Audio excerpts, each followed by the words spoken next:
Bismillahirrahmanirrahim.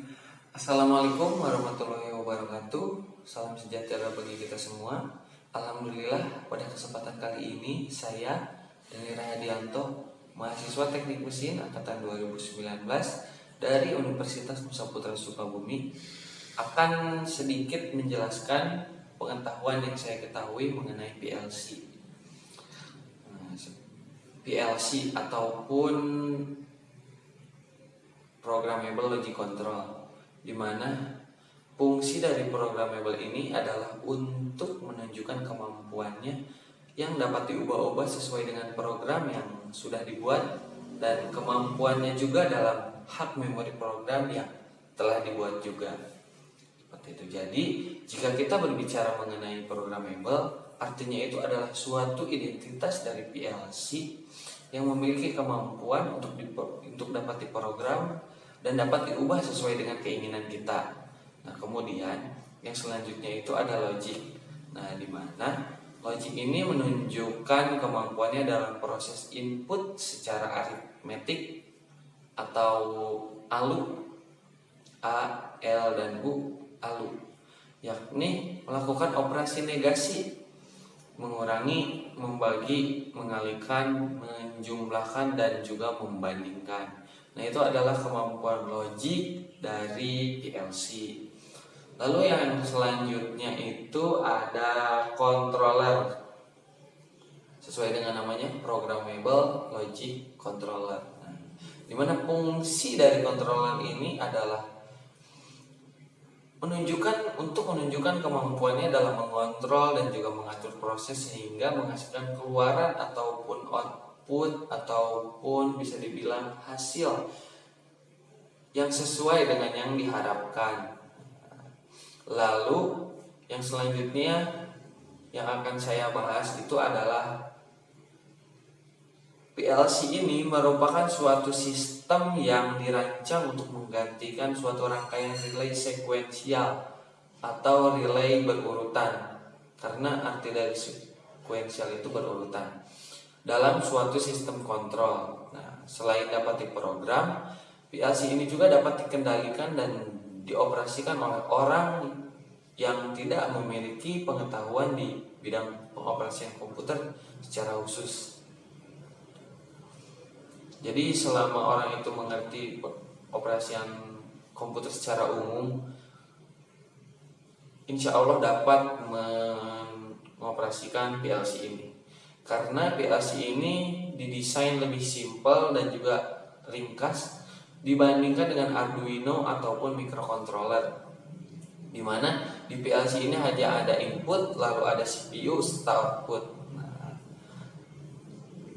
Nah, pada CPU inilah nantinya akan diproses secara programmable, secara logik, secara controller, sesuai dengan yang sudah saya jelaskan tadi. Sehingga output ataupun hasil yang diharapkan nantinya akan sesuai dengan yang diinginkan.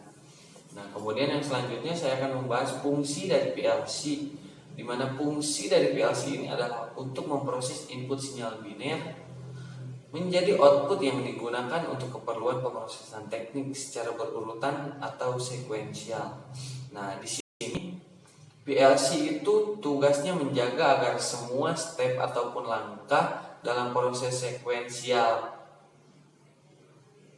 yang berlangsung tetap dalam urutan yang tepat. Nah, seperti itu.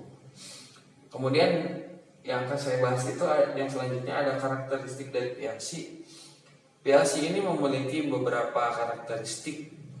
Yang pertama, ukurannya yang kecil. Yang kedua, pemrograman yang ampuh dan juga akurat. Yang ketiga, duplikasiannya mudah dan juga murah. Yang keempat, diagnosis terintegrasi dan juga sentral. Yang kelima, dokumentasi teks dan grafik. Yang keenam, harganya murah. Dan yang ketujuh, aplikasinya universal. Jadi hampir dapat digunakan di berbagai macam sektor. Yang selanjutnya yang akan saya bahas itu adalah sistem komponen yang ada pada PLC. Sistem komponen dari PLC itu terdiri dari beberapa macam, yaitu yang pertama ada hardware, di mana hardware-nya ini berupa perangkat PLC. Contohnya ada input dan juga output. Lalu yang kedua software. Nah, software-nya itu dalam bentuk diagram ladder atau diagram anak tangga. Lalu statement list dan juga function. Yang ketiga ada sensor. Seperti kita ketahui bersama, sensor ini merupakan bagian dari sebuah sistem kontrol di mana fungsinya untuk menginformasikan bahwa kepada kontrol tersebut untuk diolah menjadi perintah. Seperti itu.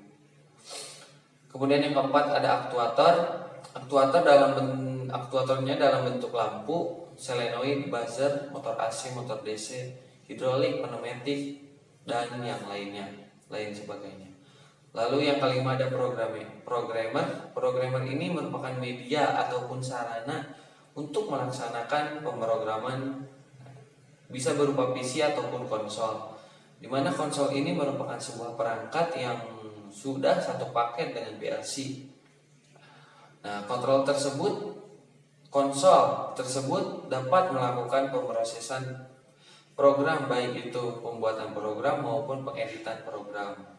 Akan tetapi untuk saat ini penggunaan konsol sudah jarang sekali digunakan karena dinilai sudah tidak kompatibel. Jadi banyak yang beralih ke PC ataupun laptop karena dinilai lebih baik dan lebih kompatibel. Nah, kemudian yang selanjutnya yang akan saya bahas adalah mengenai prinsip kerja dari PLC. Secara umum, PLC ini terdiri dari dua komponen penyusun utama, yaitu yang pertama ada CPU atau Central Processing Unit, dan yang kedua itu sistem antarmuka atau interface, input dan juga output. Nah, fungsi dari CPU ini adalah mengatur semua proses yang terjadi pada PLC atau di PLC. Nah, ada tiga komponen yang penyusun utama CPU. Yang pertama prosesor, yang kedua memori, dan yang ketiga power supply. Nah, lalu ada peralatan input output atau I/O pada PLC. Pada dasarnya operasi PLC ini relatif lebih sederhana, di mana peralatan luar dikoneksikan dengan modul input output yang tersedia. Peralatan ini dapat berupa sensor analog, push button, limit switch, motor starter, solenoid, lampu, ataupun yang lainnya. Nah, kemudian ada operasi utama dari CPU.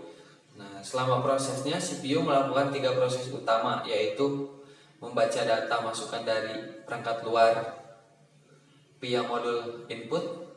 Yang kedua, mengeksekusi program kontrol yang tersimpan di dalam memori PLC.